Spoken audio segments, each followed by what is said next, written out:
Comment reaction lang po tayo dito sa nanalong mayor ng Zamboanga City, si Mayor Olaso. Talagang grabe yung iyak niya. At hindi lang talaga iyak ha. Buhag talaga siya. Grabe, makikita mo yung kanyang pagiging totoo. Talagang yung iyak niya dahil sa tuwa at galak. At laking pasalamat niya sa mga tao at sa kay BP Sara. Kasi ito daw po ay hindi pumirma nung impeachment ni BP Sara. Kaya medyo ginipit daw po siya. At ngayon, ito na yung kinalabasan niya. Talagang minahal siya ng mga tao. Lalo siyang minahal dahil sa pagkapanalo niyang ito. Congratulations po, Mayor Olaso. Deserve niyo po yan kasi totoo po kayong tao.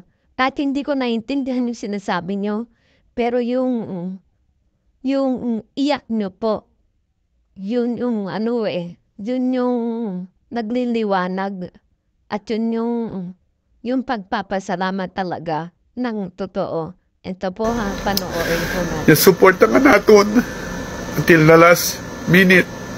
Pagkikan natin si God. Thank you. Na mga supporters, especially your mother who works so tirelessly. Thank you so much, Mommy. I love you. Sabi to sa mi na mga hermana, o Kaiser, sabi mo, na ito ka na, but in my heart, you won the election. Sino, dahil lang at equal candidate ko sa Kennedy kontra. But then, I know you work hard. And I congratulate you. And I salute you guys all the time. To my wife, Mary Joy, who has been my very supportive fan. Takikumigo ara na site. Thank you, my love. Takinim yung prayer. She's always supporting me. And Nentero, Viventes, dahil nato naman, Bisyon na di Zamboanga.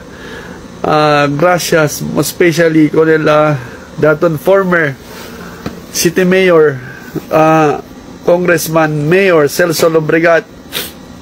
Sir, ito kaste yang push kumigo, sabi to, it's not about winning, but it's all about serving Zamboanga City.